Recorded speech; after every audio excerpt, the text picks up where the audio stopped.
had to wait for the trash truck to come by. He's probably going to make his way back through the neighborhood. But good morning. I'm loving today's topic. It's the first 3 things you need to do to homeschool. My creative mind got in the zone because I'm thinking back to school for everybody. So, all right, but first things first, if you're watching on YouTube, hit the subscribe button and the notification bell. If you're watching on Facebook, leave a comment below, and you can leave a comment on Facebook also. So that's the first thing. All right, so we're gonna do the first 3 things that you need to do for homeschool. And you know how I learned all these? I'm making it super simple for you guys because I had to do the work already when I decided to homeschool. So there's Dusty's nose for you. We're good until the garbage man comes back, or woman. What I did, I had to ask people and go to the good old internet to find out the answers. But first I went to other homeschool moms because I was like, they will know the answer for me. And if they didn't know the answer, I was like, hey, this is something that needs to find the answer. So I'm the one to go find the answer. So here we are, ta-da, and a YouTube video for you guys. If you're watching now or in the future, the first 3 things you need to do to set up a homeschool. Or first thing you need to do for the homeschool. All right, so the first thing you need to do, and I would recommend asking homeschool moms in your state or country, what are the requirements for homeschool? And I'd probably do that in the decision process. Like if you're deciding to do that, I would find out if you're in a friendly homeschool state or country, or if you're an unfriendly homeschool state or country, because believe it or not, I don't think there are any states in the United States that don't allow homeschooling, but I believe in the country of Germany, it's illegal to homeschool your kid. So the fact that we even have the opportunity to make a decision, I feel very thankful for that because somebody didn't take the decision away from me. I looked over there because there's a cardinal visiting us this morning on our video. Okay, so you ask other homeschool moms. It's real easy now in today's society. Go to a Facebook group for your state or country and look up homeschool, and you can ask somebody the question. That's exactly what I did. I knew some friends that homeschooled before I did, and I said, hey, what do I need to do? Or is there something I need to do before? Because Ellie hadn't entered into public school yet. She went to private kindergarten, and fun fact, in the state I live in, kindergarten isn't even a grade. Like the first official grade is first grade. So I never had to do the next steps because she had never been officially enrolled in anything beyond kindergarten. All right, so in our state, you fill out a letter of intent. That's your second step.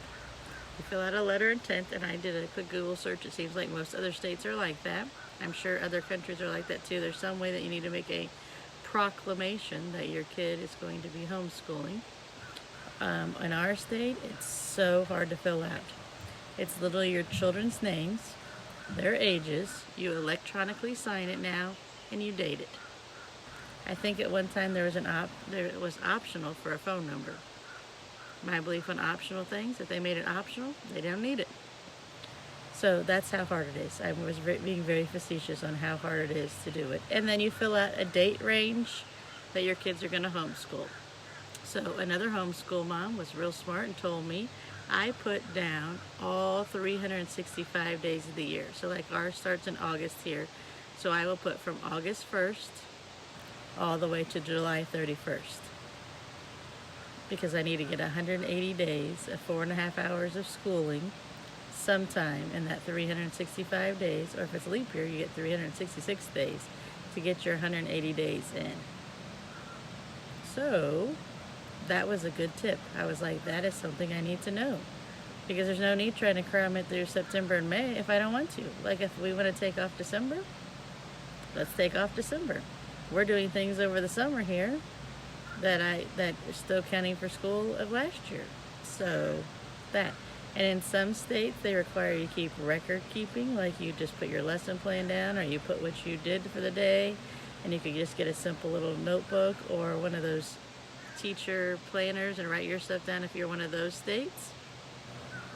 I'm not in one of those states. Our third requirement is you have to get tested every 3 years. So after third grade, but I just thought about that. You know, if kindergarten doesn't count as a grade, then it should be after the fourth grade year. I'm going to do some digging into that since I just said that out loud and I thought about that. All right, and then the last thing you need to do for the first 3 steps you need to do for homeschooling is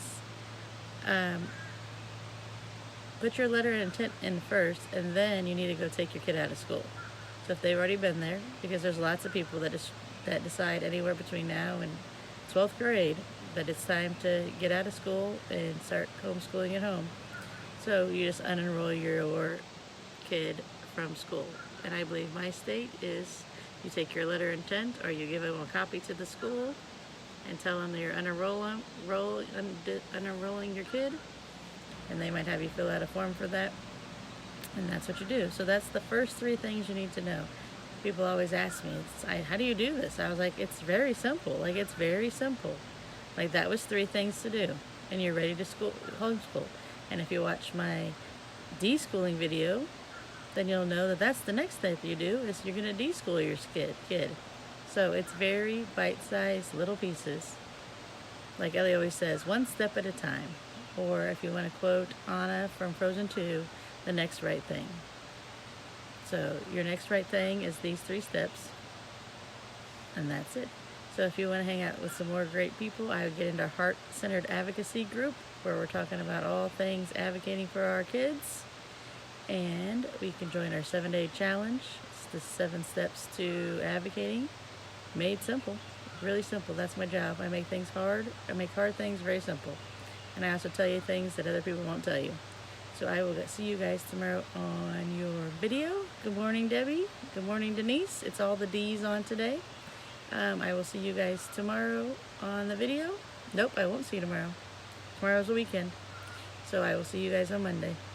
See you in the Heart-Centered group. Bye.